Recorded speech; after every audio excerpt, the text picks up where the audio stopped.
Good morning, y'all. It's Sunday morning. It's February 18th, and I'm Rachel, and I garden for butterflies and for myself on the Alabama Gulf Coast in Zone 9A.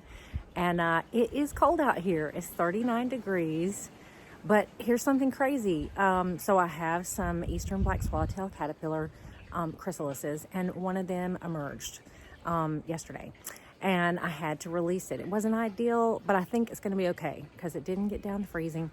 And I have actually seen a monarch butterfly flying around. It was on January 25th. I was sitting in my car at a park at lunch, and it just flew past me. And so that was exciting.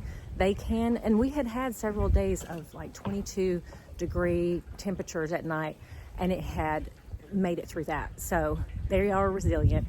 But I'm so excited about showing you some stuff that I'm planning and that I'm doing. And I'm sorry I didn't post at the beginning. I've been sick, but I'm better now, thank God. Woo!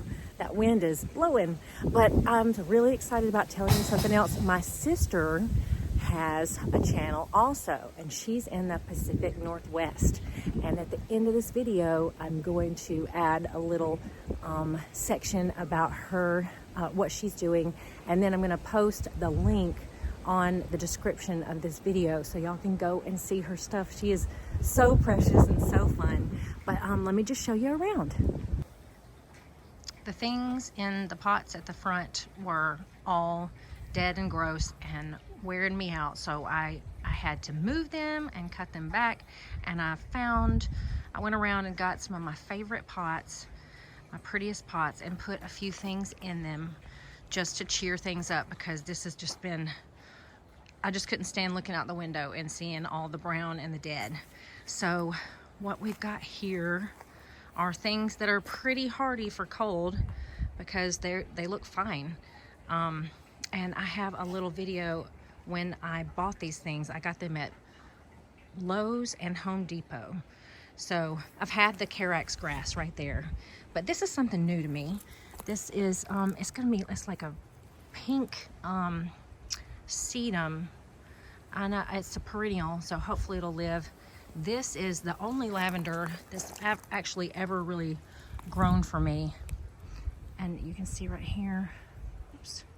So lovely. But this stuff can get about 3 feet wide and 3 feet tall. And then Dusty Miller right there, and some pansies and some petunias. I love the pink on this petunia. I really wish I got more of them, because I think I'm going overboard with pink, and then I don't get enough of it. And then I'll just have some roses and some grass. But when I look out the window, this is keeping me going for another 4 weeks or so. So at first I was like, ugh, I don't want to show you this because it's so horrible.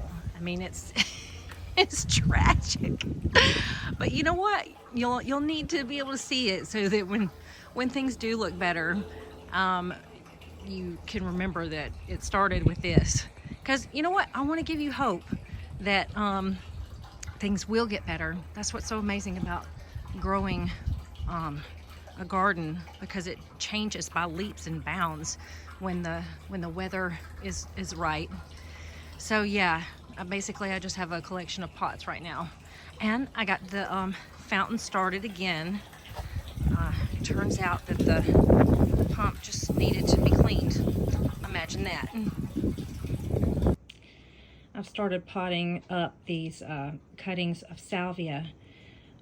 They need bigger containers because most of them rooted.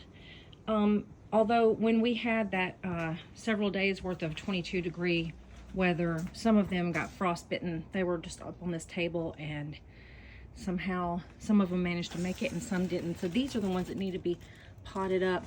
And then you can see over here, the salvia leucantha just froze to death. But these, well, that one might have frozen to death too.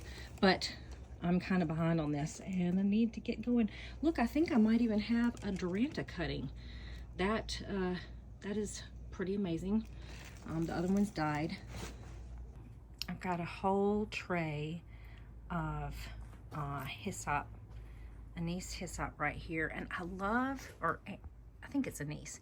But I love the little scalloped edges of the leaves. Aren't they just cute? And I'm gonna need to redo my seed starting adventure because I got kind of behind on it and I didn't pot them up when I should have, and now you can see it's lame and sad, and they're just not doing well. These I potted up. Look how little they are. Let's see, when did I pot them up? I think it was about 5 days ago, and this one was pretty big. This is fennel from the get-go, and so I went ahead and put it in a pot, and it's been like this for a couple of weeks, and you can see this kale right here is doing really great. But I don't know about these fennel. They look really pitiful. But you know what? They're resilient, and they don't mind cold weather. This Salvia leucantha was in the potting shed during that 22-degree weather, and it froze down to nothing. And I thought, oh well, it's dead. But look, it is coming back. They are so resilient. So that's another reason why I love Salvia. Oh, another one over here. I'll show you. This one died down to nothing, and now look at it. It is coming back. I think lemon balm sedum is going to be my favorite gift plant of all time, and just favorite plant that just keeps giving and giving. Because I think I only bought 1 or 2 of these, and I've just broken off pieces of them and strewn them around the yard, and then I pot them up, and they want to live even in the cold, and they just look so beautiful and fun. And so I've given some to some friends who are not gardeners at all, and it just makes them so happy because it makes them feel like they can keep things alive. So you can see right here there's a bunch more just growing along the edges of the garden. And this has really impressed me. This is called Florida Sunshine. I bought a couple more of these because it looks so great even after the freeze. And my Duranta just died. I had to cut it down to the ground. It's horrible. So this might be my replacement for Duranta. Here's an example of how fennel can just be a powerhouse. I'm so shocked. It's been in this pot for I think a couple of years now, and if it died to nothing, and then it's coming back, and even in the cold. And here beside it I put a rue seedling, and this rue has lived also, and I think it's a larval host plant for eastern black swallowtails also. I know it's a larval host plant, but I can't recall why or who or what, but I just know you don't want to touch it. I think it's something that has to do with if you touch it you will be sensitive to the sun or something like that, so don't ever touch rue. But yeah, I'm excited about this fennel. I will, because of that eastern black swallowtail, if it finds a mate, hopefully it will come back here and lay some eggs, and we'll have some early butterflies. It's February 17th and not ideal at all for this eastern black swallowtail to have emerged. Wait, let's see if we can get him. He's been out since I discovered him late yesterday. Oh, and I couldn't release him this morning, so it's, let's see if we can, so usually you can put your finger in front. He does not want to get on my finger. Usually you can, oh, there we go. Okay, so it's February 17th. Not ideal for this eastern black swallowtail to have emerged, but here it is. I'm going to put it on some flowers that I have. I have some pansies and petunias over here. We'll see if we can get it on there. It's kind of a blustery day. Let's see if he'll get onto that flower. There you go. Here, go drink that. Go drink it. Isn't this eastern black swallowtail gorgeous though? So I'm gonna see if I can put it on this, and I hope that it can drink from this pansy. There we go. But yeah, so February 17th, not ideal, but you know what? We've been having some really warm days, and I have even seen monarch butterflies, so I think this guy can go and find some shelter for tonight and be fine. I just went on a quick trip to Lowe's and Home Depot to spend my birthday money, and thanks, Mom. And this is what I got with my birthday money. So I needed some color, and aren't you loving these petunias? Aren't they beautiful? They don't even have a name on them. It just says petunia, but look at that gorgeous, gorgeous veining in them.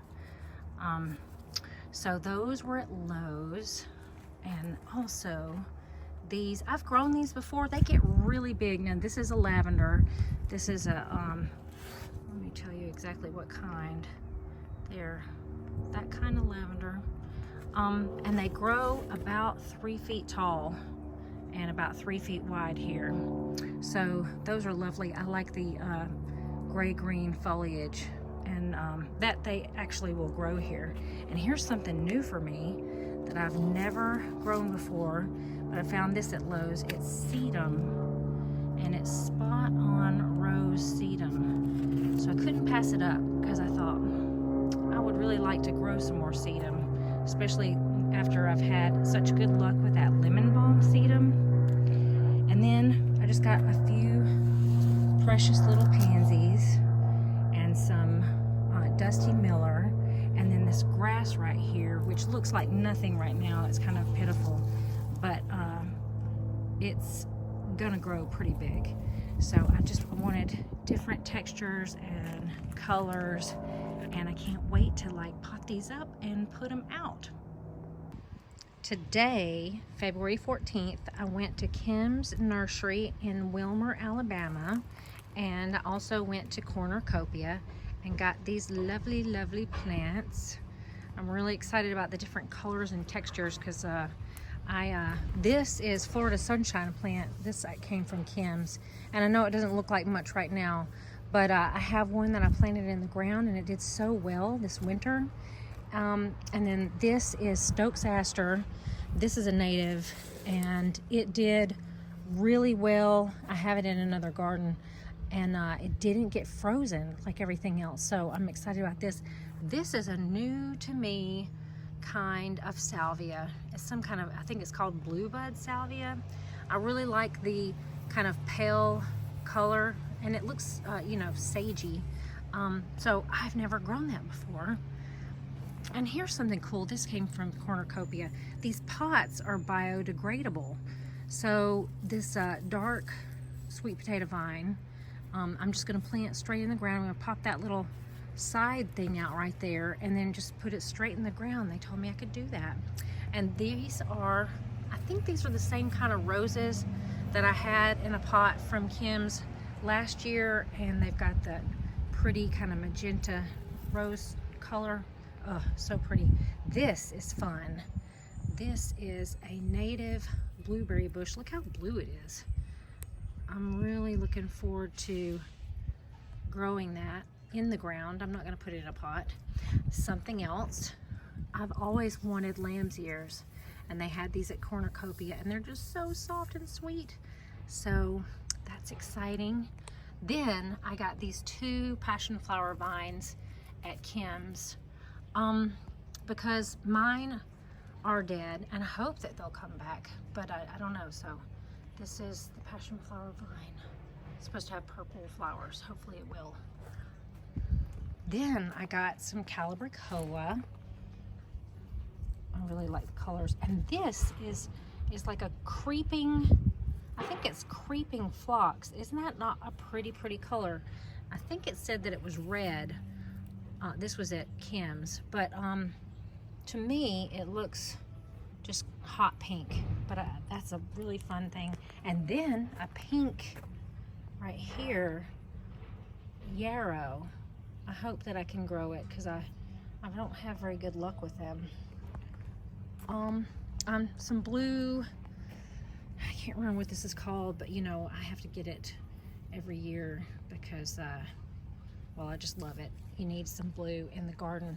So those are some fun things that I've picked up today, and I haven't decided what I'm going to do with them, but it's just making me happy just looking at them right here. I'm Claire, a southern transplant putting down roots in the lush beauty of the Puget Sound area nestled in the cozy but rainy Grow Zone 8B. But hey, life's not just about enjoying the scenery. I wear several hats as a proud mama to humans, a flock of feathered friends, and a couple of cuddly cats, and of course, experimental gardener and baker. Join me on this crazy adventure as we dive headfirst into the world of homegrown goodness. From sowing seeds to whipping up treats, we'll explore, experiment, and most definitely make a few messes along the way. So grab a shovel, preheat the oven, and let's cultivate some fun together. I have this giant, gorgeous camellia. Oh yeah, and some Spanish moss hanging down. And I did not plant this camellia bush. It was here when we moved here, and it is just so lovely. And it's incredible that camellias bloom in February, you know, in the cold months of the year, and they're not phased by cold temperatures at all. But don't these camellias just look like they're glowing from the inside out? They're so lovely. And even in February, there will be honeybees on these camellias. One thing that I'd like to do is I've heard recently that there are camellias that have a scent to them, and I would love to get one of those, because these, as gorgeous as they are, they don't have a scent. But I just love the dark green glossy leaves and just the abundance of buds. Oh, they're just so gorgeous. Okay, this lavender never did really look great during the summer, but it never died either, which is so incredible. And I'm leaving it like this because look, it's got signs of rejuvenation. It's shocking. I'm shocked, but I'm going to show you which one it is. Could they truly have, it says, Aromatico Blue improved lavender? Could they have improved it to a point where we can actually have lavender here in this humid climate? I'm hoping. I'm feeling kind of impressed with this stuff, but we'll see if maybe we can get some blooms on it, because I did get a couple of blooms. It was never pretty, it never was, but let's have hope for this year. I started to move a pot over here, and I found this cute little guy. Look at this tiny little snake. He is probably, I don't know, maybe about he would be 2 feet long if he was spread out, but isn't he cute? He's not venomous. It is, it's about 65 degrees out here, so I think that if he wanted to, he could leave, but I'm not gonna mess with him. It is January 13th, and here is a honeybee on the salvia. It's December 15th, and today the high was 63, but tonight it's going to go down to 21 degrees, so I need to bring these roses in. Oh, y'all, I'm freezing to death out here. It is cold. My hat's blown off a couple of times. I'm a little rumpled and stuff, but I'm so excited about spring. It's going to be here, y'all, soon. And I'm so thankful that I get to introduce you to my sister and her awesome channel. And I hope that y'all have got lots of plans and are starting some seedlings and doing all kinds of things. And when it gets warm, let's play outside, y'all. Bye. God bless you. Can't wait to talk to you.